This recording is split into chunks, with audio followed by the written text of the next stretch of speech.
Afternoon to our friends in Europe. My name is Julia Friedlander. I am the C. Boyden Gray Senior Fellow and Deputy Director of the Atlantic Council's Geoeconomics Program.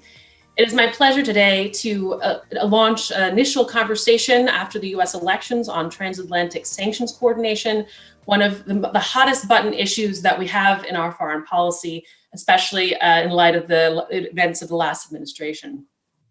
I am delighted today to welcome Ambassador Dan Fried, Weiser Family Distinguished Fellow here at the Atlantic Council and former Sanctions Coordinator at the State Department, Juha Jokela, from the Director of European Programs from the Finnish Institute of International Affairs, and Alexander Schönfelder, who is the Deputy Director General of Economic Affairs at the German Federal Foreign Office in Berlin. Today also marks the launch of Ambassador Fried's seminal paper, U.S. Sanctions Policy, the Trump Administration's Record and Recommendations for the Next Administration. And we'll also provide a relaunch of the Finnish paper, Sharpening EU Sanctions Policy for a Geopolitical Era. Without further ado, I'm going to turn it over to Ambassador Fried to begin the conversation with his presentation. Please enter your questions in the chat function as we go into the Q&A, and I hope to bring us into a conversation that is as fluid as possible, given that we are in Zoom world. So without further ado, Dan, please take us away. Thank you, Julia. All right, so the paper assesses the Trump administration record on sanctions and then draws both specific lessons for certain of the big sanctions regimes and general lessons. And I'll start with a couple of the general lessons and then go back to them later. The general lesson is, with sanctions, first, don't get greedy and impatient. Sanctions are a tool. They're not a magic wand that gets the other guy to surrender. They are a tool. They have to work. They have to be linked up with a policy that otherwise makes sense. And as I said, don't get greedy or impatient. They take time, and they're not going to give you 100%. The second rule is incrementalism works. Don't look at perfect solutions. For God's sakes, this is the real world. And don't believe your own talking points, and don't swallow what the lobbyists for one side or another give you. Incrementalism works. Another rule is think about the end game. When you go into sanctions, how are you getting out of them? Do you want to get out of them? Leave yourself various off-ramps that make sense. And finally, work with allies. It's better doing less with allies than more on your own. Don't burn up your political capital getting in fights with people about sanctions. Work with allies.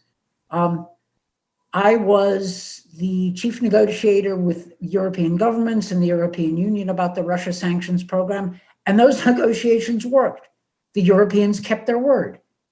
The Germans kept their word. We did handshake deals. They came through. That surprised Vladimir Putin, who didn't think it would work. So, okay, the Trump administration, in particular, sanctions. And I want to go through this so it isn't just generalities. And I'm going to go from top to bottom because the Trump administration didn't mess up all the sanctions in all the same ways. And they have some genuine accomplishments that they can claim credit for. So I'm going to go from top to bottom quickly. So this may surprise you, but on human rights, I give the Trump administration some reasonable credit because it implemented the Global Magnitsky Act.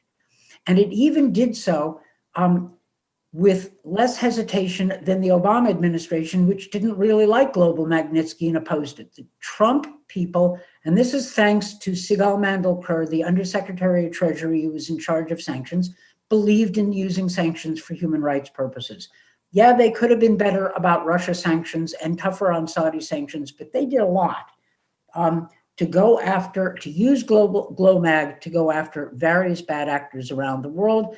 I think they left a good foundation for the Biden people to continue. So that's one. A second, where I think the Trump administration deserves at least partial credit, is Venezuela. Venezuela is an example probably of sanctions overreach because regime change is our explicit objective with Venezuela. Boy, that doesn't leave a lot of room for incrementalism, so that's a problem. On the other hand, I give the Trump administration credit for assembling a real international coalition of Europeans and Latin Americans in support of pressure on the Maduro regime. That's a pretty good accomplishment, and it deserves credit. It flies in the face of Trump administration unilateralism and contempt for diplomacy. But, you know, Elliot Abrams, who is in charge of the Venezuela policy, is a skilled diplomat, and he knows how to make this work. So partial credit. 3, DPRK sanctions. I give the Trump administration credit initially because maximum pressure was right. The Obama administration was not tough enough in its sanctions program against the DPRK, and they realized this the last 6 months of their existence. Julia probably remembers this well. Just her office at Treasury when she was there was always tougher under Obama about North Korea sanctions, and they were right. The Trump administration pushed maximum pressure sanctions. They got the Chinese to pay attention, but then they blew it because Trump himself seemed to get greedy and impatient, and he wanted a big flashy win, and he signed on to this Singapore declaration, which was pretty much empty rhetoric with the North Koreans, which was weaker than what the North Koreans had previously agreed to. So they built up sanctions, and then they frittered it away because they were greedy and impatient. Next is the China sanctions. There's a lot of legislation out there that is tough on China, and the Trump people have moved hard against Huawei and other Chinese companies. They have a point. And the proof that they have a point and an argument is that Europe, despite having little use for the Trump administration, has shifted its view on China and Huawei in many cases. The problem with the Trump administration sanctions approach to China is that they don't seem to have an end game. What is it they want? They keep blaming the Chinese Communist Party. Oh, really? Regime change? Is that the objective? Some tough steps on China are going to happen would happen under any US administration. They need to show some discipline with the Chinese policy and figure out what it is they want. Russia sanctions. They've continued them. They've continued the Obama era sanctions, and sometimes they've extended them. But let's face it, they haven't had the effect desired because Trump's messages on Russia have been, shall we say, mixed and inconsistent. He undermines the message of the sanctions by seeming to be pro-Putin. The Biden administration is going to take a hard look at the Russia sanctions and figure out where it is we want to work, where we want to squeeze the Putin regime for its various misdeeds, and we absolutely have to work with Europe as we do so. Finally, Iran sanctions. The JCPOA was a flawed deal, but it was a deal. Right now, the Trump administration has squandered the political capital we amassed by working with Europe to push back against Iran, and we have gotten nothing except a lot of press releases out of it. We seem to be counting on sanctions to cause the regime to collapse. That is probably a mistake, almost certainly a mistake. It won't. The Biden people are going to have to come in and build, my paper recommends, returning to the JCPOA, and we will have to see whether it works, whether this is possible. All right, I'm going to wrap up and repeat again the general rules that I hope guide the Biden team on sanctions. Don't get greedy or impatient. Incrementalism is okay. Figure out the end game as you get into the sanctions. And for God's sakes, work with allies. It really can be done. It isn't so hard. Go for it. And finally, though this is partly self-serving, yeah, my office at the Office of the Sanctions Coordinator at the State Department was abolished and its people scattered. I mean, one of them was sent down to do Freedom of Information Act requests. But what the hell? Restore that office, and that office should work closely with Treasury and OFAC and NSC and with the Europeans.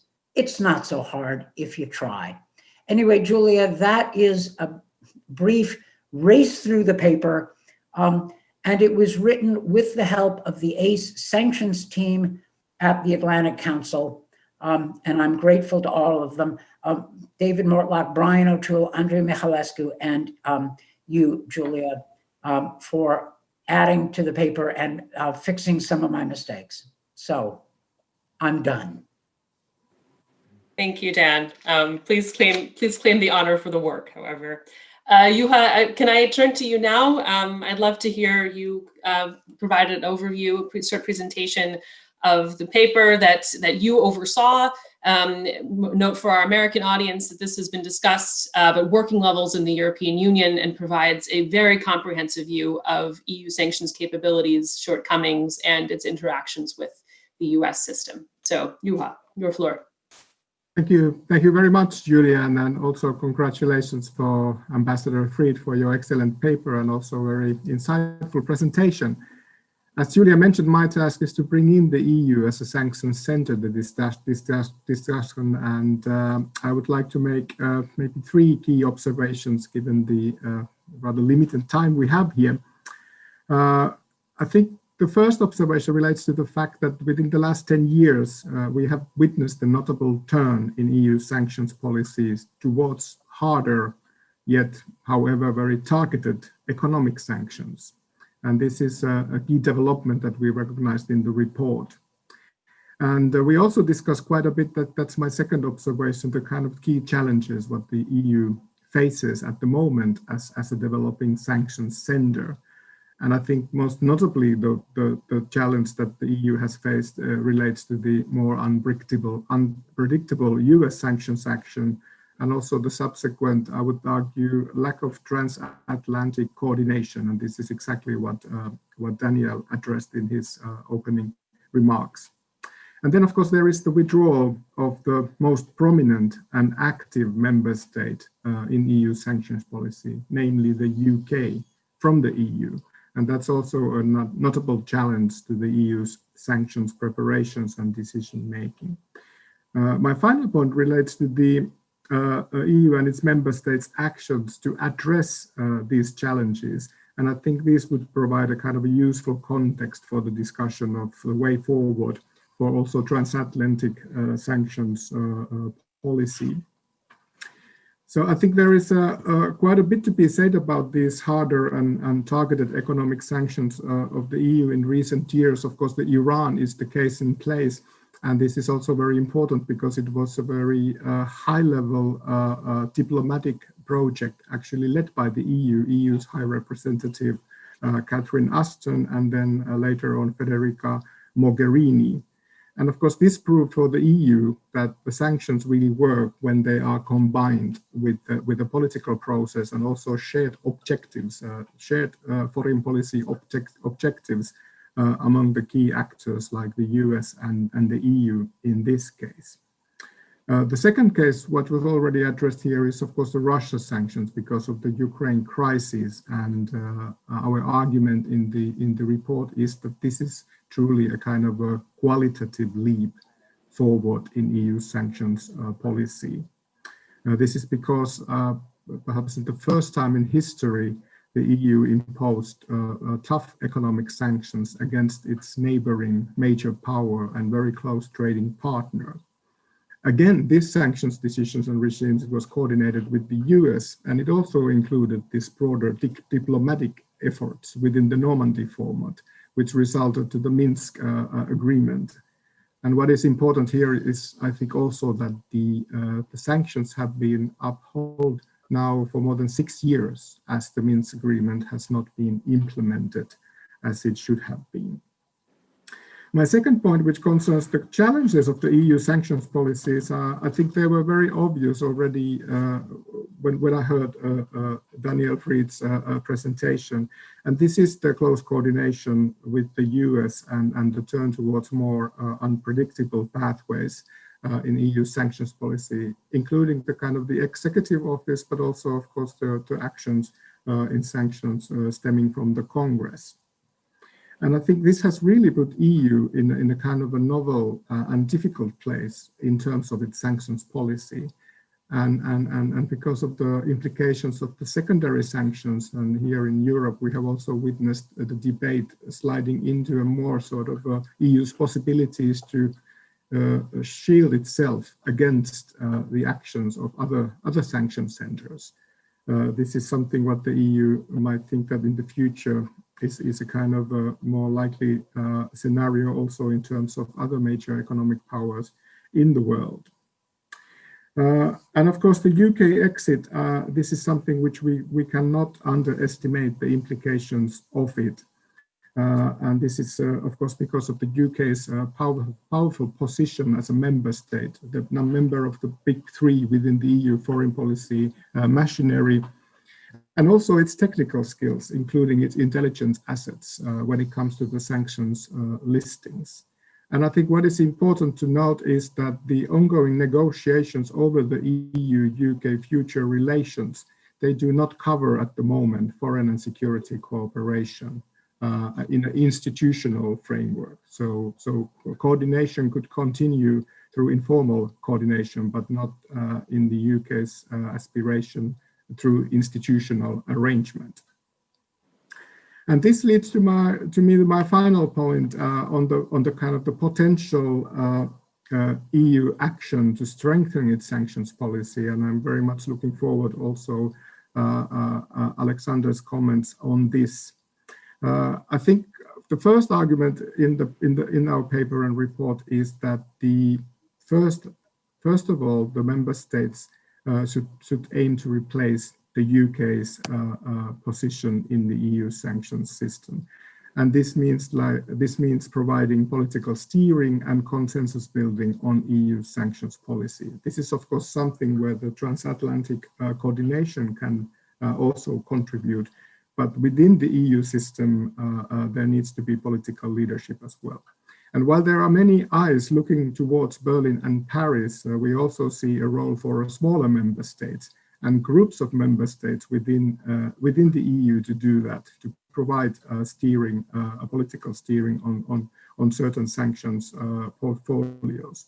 And here we see a possibility for member states to specialize on certain types of sanction regimes, for instance, to human rights sanctions and so forth, financial sanctions.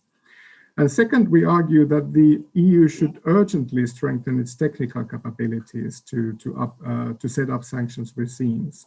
And of course, this would be most cost effective at the EU level in Brussels, in the EU institutions, External Action Service and the European Commission. But we also highlight that it's important to keep an eye on the member states' capabilities and resources in sanctions decision-making and preparation. And this relates to the fact that the EU sanctions making is based on unanimity decision-making system. And a way of increasing increasing resources at national level is also a way of providing ownership for the membership over the EU's sanctions policies. And third, and although the unanimity rule, which is quite widely discussed now in Europe and in the EU, has its effectiveness challenges, I think the most recent example being the EU's Belarus sanctions. It also has its merits, and this is something what we elucidate in the report. So, although forging sanctions decisions might take time in the EU context, securing the support of all member states sends a very powerful message of EU unity in upholding international norms and security. And in this context, we also highlight that this is important because of the implementation of the sanctions decisions. In the EU, the sanctions implementation is based on decentralized system. So that means that it is the member states which largely implement the sanctions. And that's why the unanimity rule and consensus approach has merits.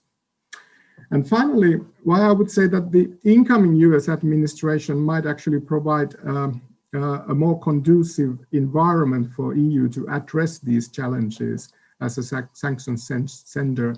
A couple of remarks on that, and then I stop there. I think the Europeans are very much aware that one cannot not step into the same river twice, as during these 4 years, quite a lot of water has flowed over.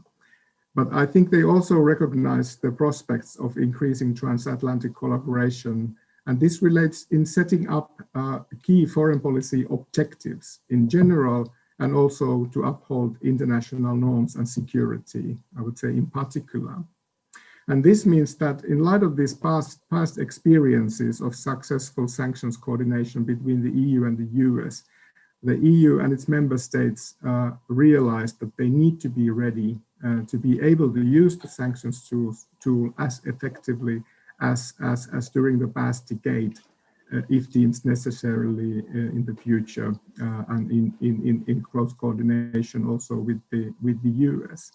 And I would also flag a kind of a final point on this. I mean that the upholding international norms and security and the joint foreign policy objectives, which are likely to be discussed much more in the context of transatlantic relations, is very, very important here, because it also to some extent could kind of shift the debate away from this shielding from economic statecraft, geoeconomics in global affairs in general, and return the discussion more to the kind of the sanctions policy that the EU has been forging during its past 10 years.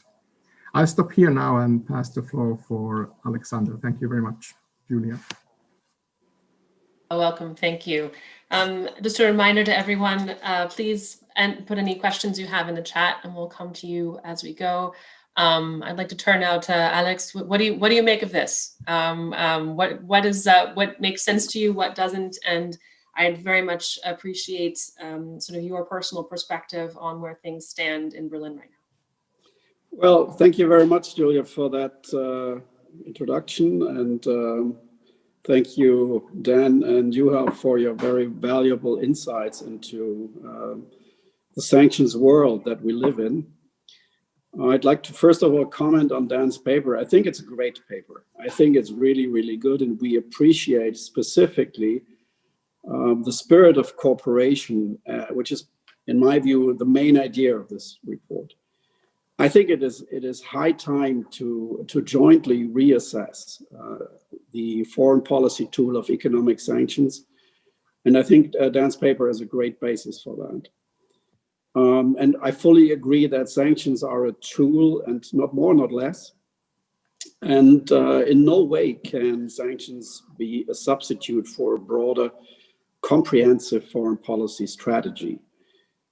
Sanctions for the sake of sanctions simply won't work. And sanctions also need to be targeted. The receiving state and the designated unity and entity need to know why they have been designated in sanctions.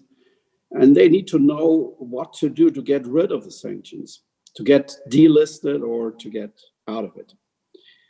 And I fully agree with the fact that to achieve maximum effect, sanctions need to be coordinated. And at best, there is a transatlantic coordination on that between Europe and the United States, among allies, among friends. And in my personal view, and this specifically comes from my experience over the last 4 years, coordination is more than just giving a heads up 5 minutes before sanction policies take place. Needless to say, I think is that sanctions against allies are not acceptable from our point of view. We specifically should work hard to achieve Western unity. And specifically in face of the sanction regimes that Dan mentioned, specifically in the case of Iran, in the case of Russia, and increasingly in the case of China. It's not so much that we don't agree on the analysis of why we need sanction policies against certain countries, against certain aggressions. It's more how to do it. It's more how to get in and get out together. It's more about a broader, comprehensive policy, foreign policy strategy that we need to have in order to make most of sanction policies. And I have to say that actually the German government is more than ready to intensify EU-US bilateral sanctions coordination. And specifically, we're looking forward to a new nomination of a US sanctions coordinator in the Department of State. Maybe, Dan, you can make sure that your influence is being heard, and maybe we can meet more often in the future. Talking about the points that Juha has made, it is true that the leaving of the United Kingdom is of specific interest for us here in Berlin. However, when it comes to sanctions, I don't believe it's a real problem, because we have seen in the past that specifically in the discussions we had between France, Great Britain, and Germany on the topic of the JCPOA, that there are really a lot of issues that we think commonly, that we believe there is a foreign policy coordinated approach between those three countries also in the future. I don't think there is a huge wedge coming in, and that we get far away from what Great Britain is going to do in the future. I think there will continue to be a large and overwhelming coordination of our foreign policies, because basically it's in both of our interests. It's in both of the interest of the European Union and in the interest of Great Britain. So I'm not really worried there. I'm much more worried when it comes to an issue that increasingly lets us frown here in Berlin. Specifically, the fact that China is setting up its own sanction regime, which puts us in a very awkward position, maybe in the future, specifically European and German companies. The awkward position being that we have to choose between maybe the US market and the Chinese market. And for an export-led economy, this is a very, very hard place to be in. We are running into really dire straits if we continue on that path. And therefore, I fully agree with Dan on the fact that we need, and with Juha as well, that we need a very strong transatlantic coordination to counter Chinese influence, to counter Russian influence, to counter Iranian influence in its region, and to make sure that this coordination leads to a more effective sanctions policy. Thank you very much. So much, Alex. That's extremely helpful. Before I turn over to the questions coming in, I'd like to ask the three of you, why do you think the Trump administration ended up using sanctions as a reflexive policy tool in the way that it did? What were its limitations? What were the political parameters it was operating between? And how, Dan can laugh. I certainly have my personal opinions about why this happened. I'll reserve those for later maybe, but how will the Biden administration specifically avoid that temptation, right? How will they be able to recraft a use of the tool to fit more structurally within a foreign policy framework and not let sanctions stand on their own? And I think, as Alex mentioned, arrive like a rabbit out of a hat overnight, surprising even the staffers that implement them. So, Dan, maybe I'll turn to you first. The Trump administration liked sanctions because the president likes beating up people. He wants tools to inflict pain. And this looked like a perfectly reasonable way to do it. But doing so without discipline and without integration into a policy which is achievable means that sanctions are just kind of a press release to show that they're tough. I mean, look what he did with the DPRK sanctions. He blows all of his potential political leverage, for the sake of a showy event with, Kim Jong-un. Like, seriously? If the United States wants to use sanctions, it needs to work with the Europeans, and Alexander Schoenfelder is exactly right. Not just tell them 10 minutes before sanctions are about to drop, but really negotiate the sanctions in advance. If we could do it on Russia, we can do it in other places. And let's be honest here as Americans. The Europeans took some hits with the Russia sanctions. Finland took huge hits, but they stuck with it in the name of solidarity. So when you've got allies willing to actually take hits, don't waste that political capital on pointless fights or piss off people for no good reason. I mean, I'm being pretty blunt here. The Trump administration likes sanctions because it promised a cheap and easy win. And that, there's a lot you can achieve in foreign policy, but very seldom within the time frame you've put in your memo to the president or the Secretary of State. The Biden people will be inclined to work with Europe and to work, and simply have a better policy process.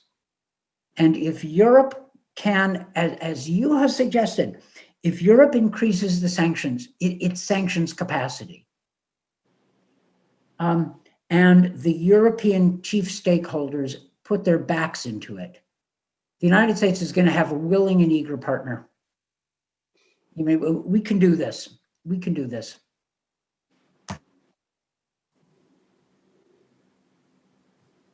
Do either of you want to respond to that?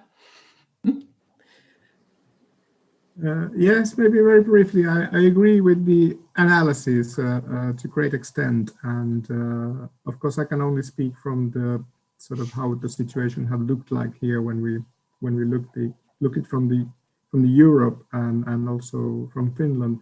I think it's also kind of been a kind of aspiration for quick fixes in terms of achieving.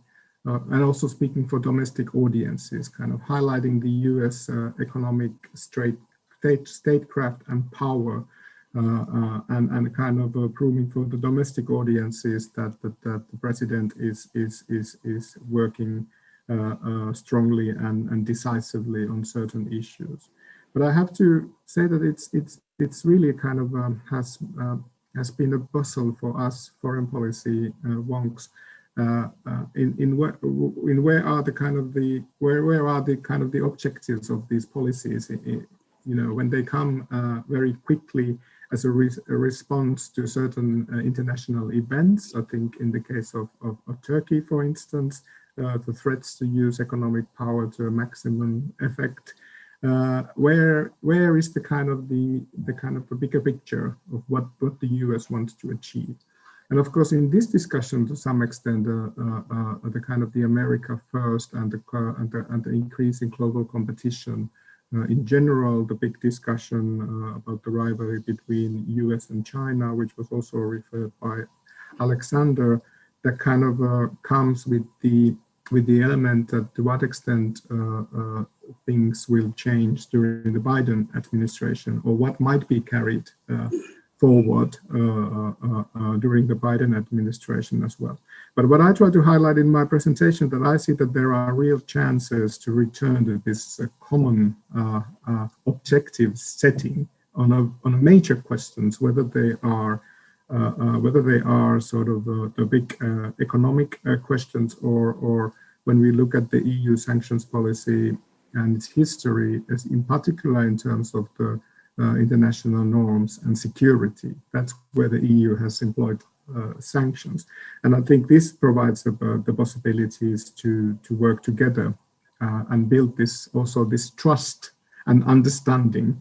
I think this was also mentioned by Alex, that if you learn 5 minutes before that the sanctions are imposed, that really creates a different kind of landscape for this trust building among the transatlantic allies.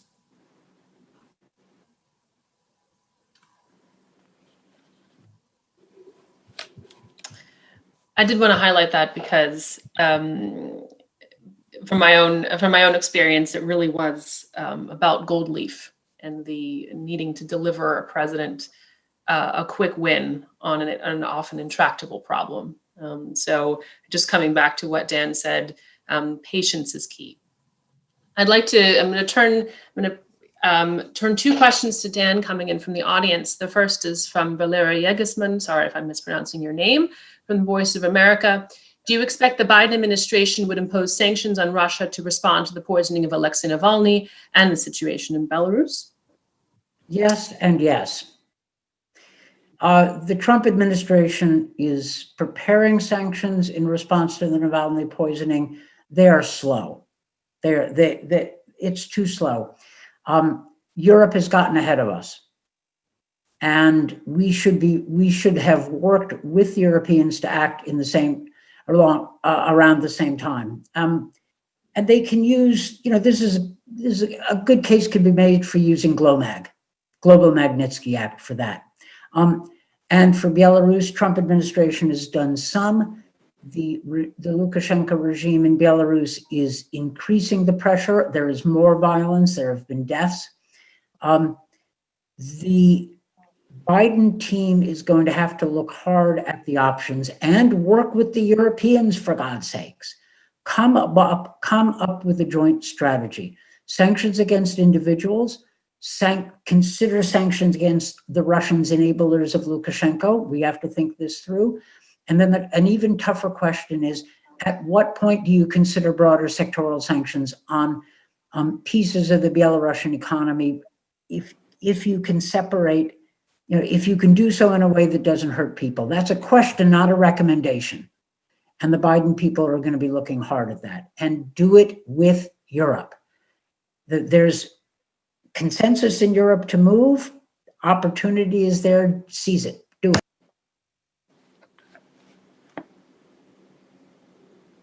Here I have a question from Maria Shagina. Perhaps, Alex, I'll turn this one to you.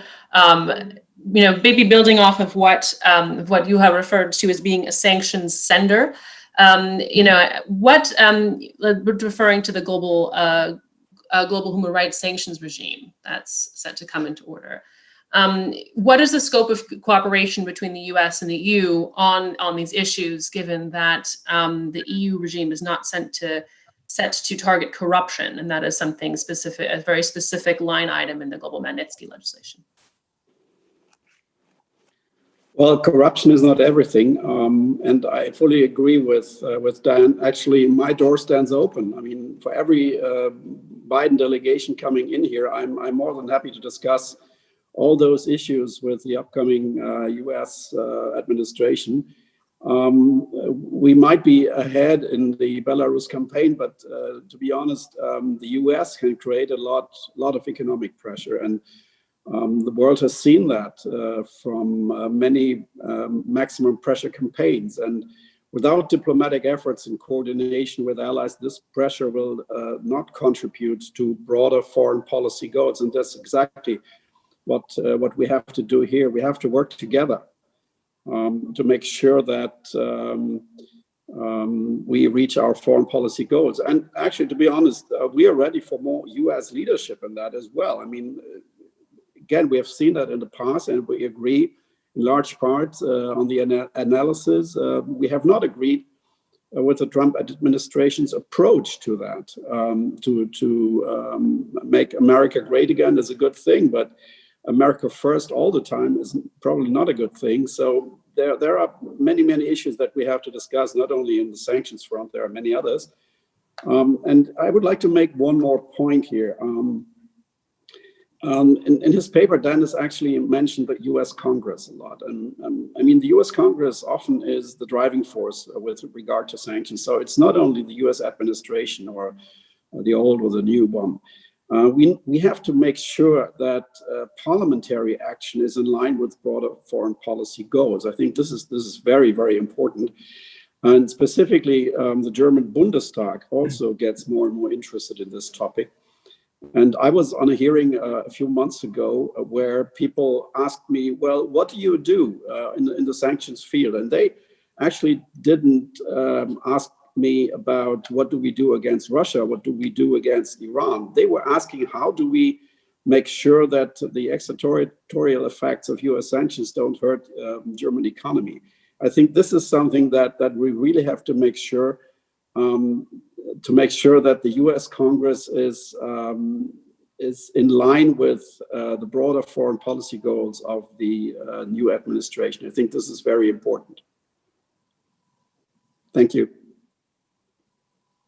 Maybe we can turn then to there were a couple of questions from the audience regarding secondary measures and INSTEX.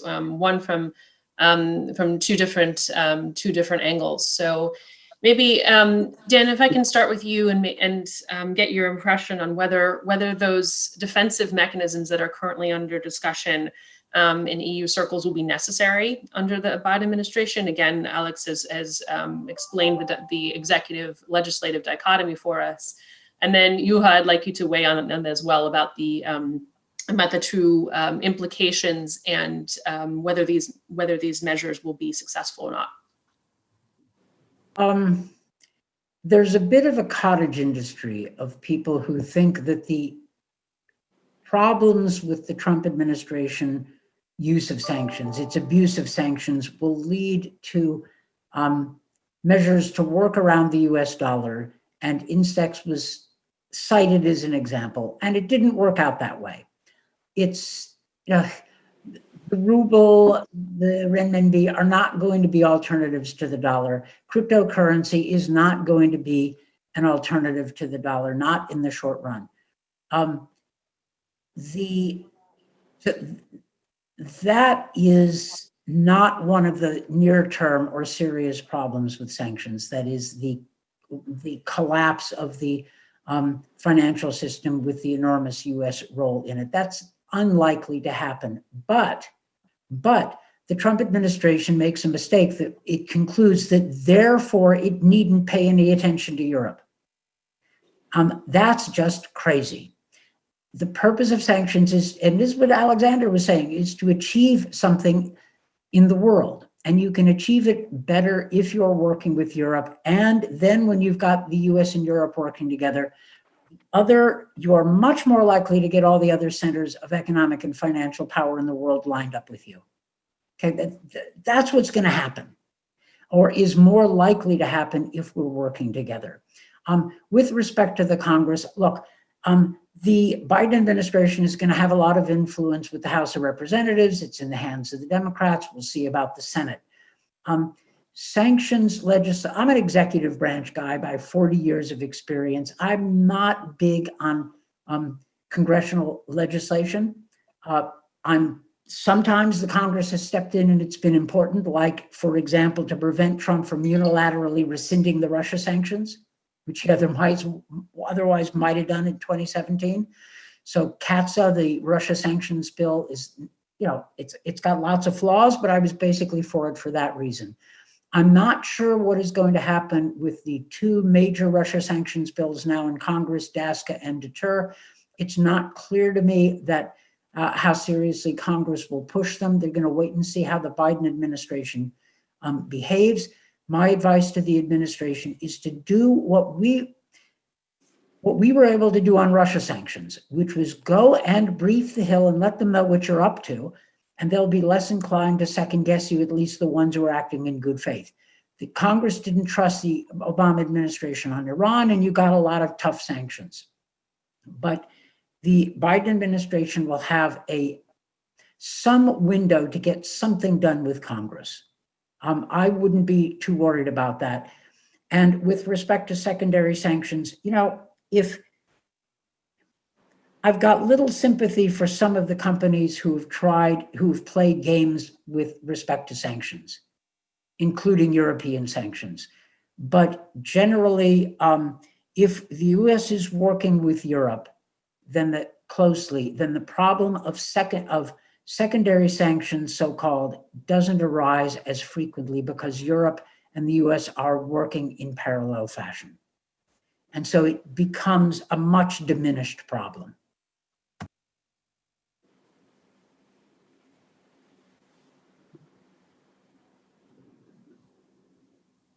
Yes, yes, thank you very much. I think that's a very relieved, I think, message for the Europeans. Are very relieved to hearing this message, and I think this has been a really difficult issue, the secondary sanctions, and there were questions about the Instex and also the EU's possibilities to shield its businesses from the US secondary sanctions.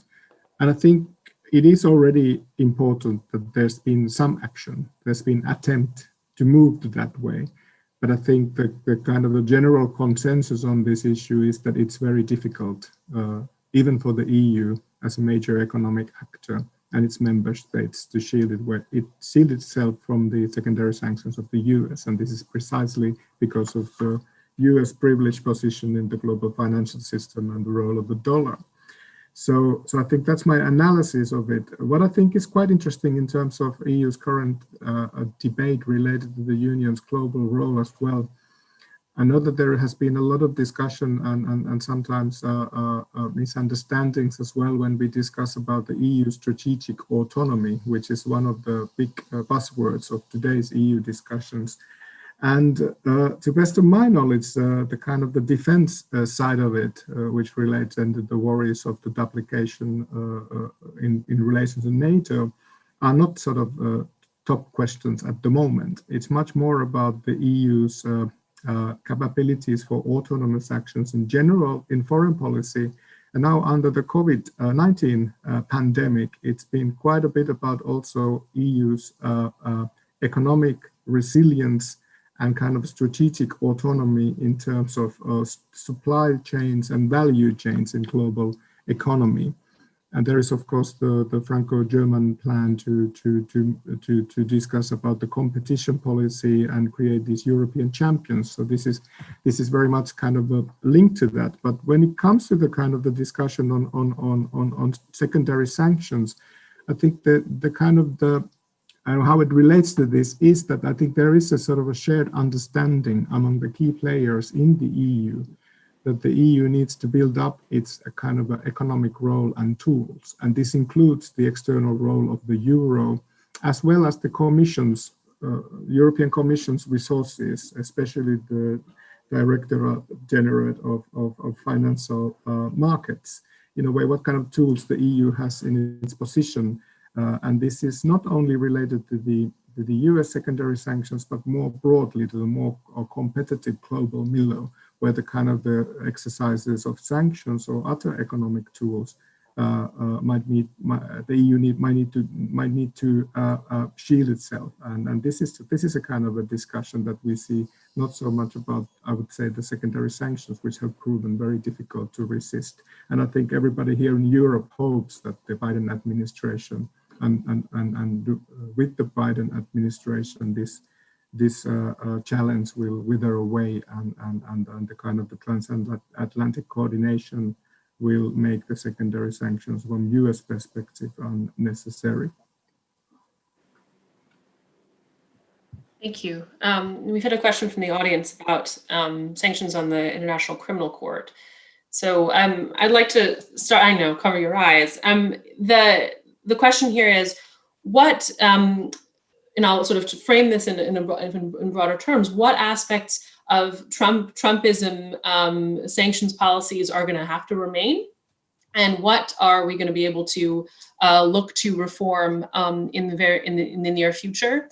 That's for Dan. And then maybe, and Juha and Alex, maybe you can respond and say, what is the opportunity, within a broader transatlantic dialogue to reach an equilibrium in the application of sanctions, and who brings what to the table? Right. So before January 20th, the sanctions team at the Atlantic Council ought to come up with a paper listing the Trump administration executive orders to be rescinded on day one. Okay, I don't know what's all in that list, but top of that list is that ICC executive order. I mean, that was just shocking. Okay, what the hell? Don't treat the ICC the same way you treat thugs and dictators. Well, good God, what self-indulgence. Anyway, come up with a list of bad things. As for the good things, hey, I gave the Trump administration due and deserved credit for some of its sanctions policy, human rights, for one. I think some of the sanctions against violators of human rights in Hong Kong and the Uyghurs are merited. And I think in that the Trump administration has a case. I think the Biden people, if you set up a system of concentration camps for an entire people, which seems to be the case in China, with respect to the Uyghur communities, there's going to be a reaction, and there should be. So, there's some good and then a lot of stuff that simply should be taken away. And yeah, we ought to come up. Julia, I think the sanctions team at the Atlantic Council ought to do that. Come up with a throw it over the side on day one list. Fortunately, we might not be able to do as much as we can or as much as we want to. Alex, Juha, achieving equilibrium. I fully agree with Dan on the ICC issue. I think that's absolutely necessary because you can't sanction those who actually bring to court people that we actually sanction in the first place. So that doesn't make sense from any kind of angle, and it's absolutely necessary that we have to revoke that and work together maybe on maybe improving the ICC and making it more an institution that we all can agree on. And I think this is something that we really, really have to work on. I also want to comment on Juha's remarks on European sovereignty. It seems like he has read the latest paper that we wrote to my minister on that, so probably he cited from that. No, I'm just joking, but absolutely right what you said about that, and I fully agree, and I can't really underline much more than what you have said. Thank you. Please go ahead. Brief answer to Alex. Yes, we have a project here at the VIA led by a German researcher, senior fellow who is following and who is working on the strategic autonomy. It's a very, very topical topic also if we think about the Nordic-Baltic region within the EU. So yes, we are following that very, very closely.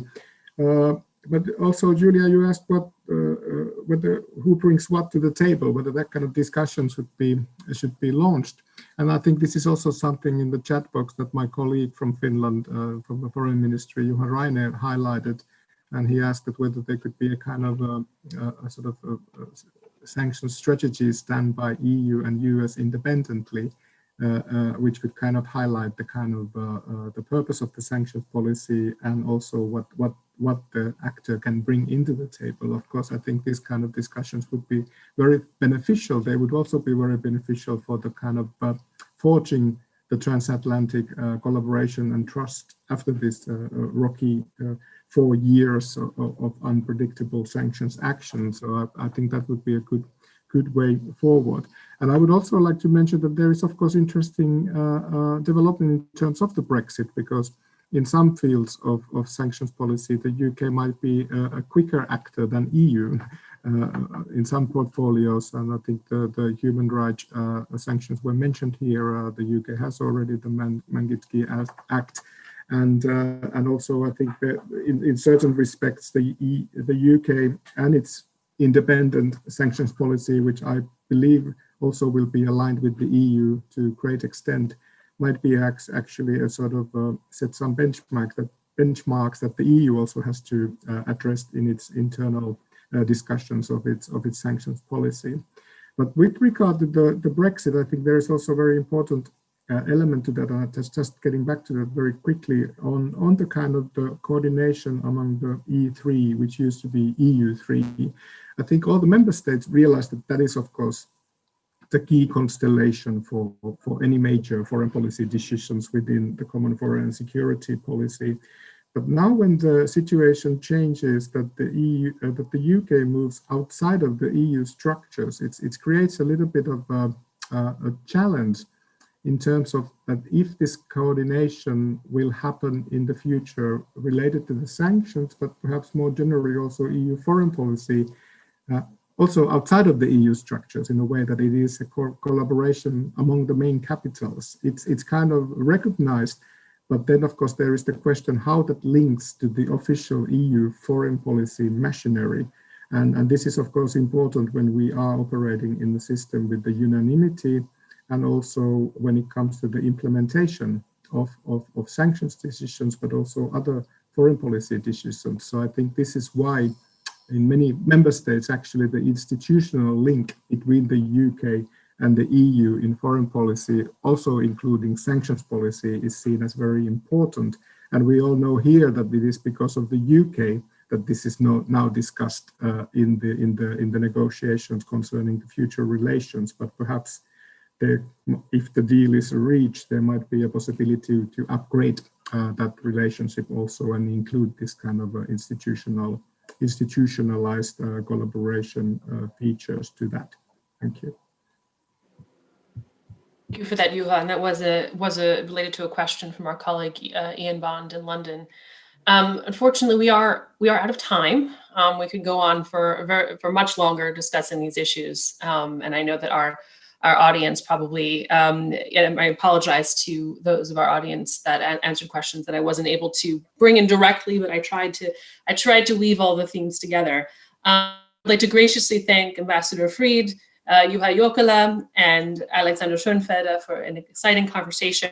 It's probably the first of many on turning a new leaf in transatlantic sanctions coordination. I'm really glad that the Atlantic Council was able to jump in after the election. We planned this before we knew the outcome. So I think we're landing on good footing.